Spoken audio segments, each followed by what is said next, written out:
17 October 2025 నుండి 16 November 2025 వరకు అంటే దాదాపుగా నెల రోజుల పాటుగా ఈ యొక్క రవి గ్రహం గోచారంలో బలహీన రాశి అయినటువంటి డెబిలిటెడ్ ప్లేస్ అయినటువంటి తులారాశిలో స్థితి పొందబోతున్నారు.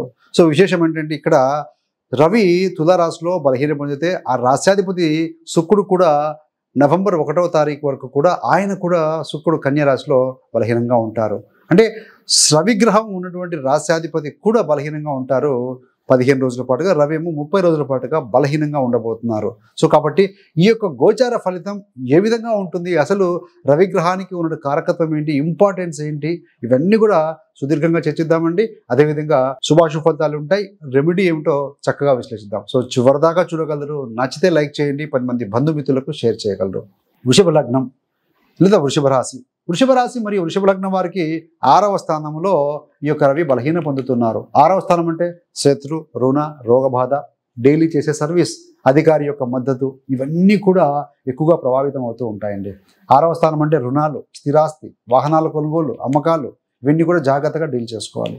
ఆరోగ్యపరంగా చూసుకుంటే హెల్త్, హృదయము, ఊపిరితిత్తులు, రక్త సంబంధమైన సమస్యలతో కొంత మీరు కేర్ తీసుకోవాల్సిన అవసరం కనపడుతుంది. మరి ఏదైనా మంచి జరుగుతుందా అంటే సో 6వ స్థానంలో ఉన్నారు కాబట్టి 12వ స్థానం మీద దృష్టి పెడుతూ ఉంటారు. 12 అంటే ఏంటి?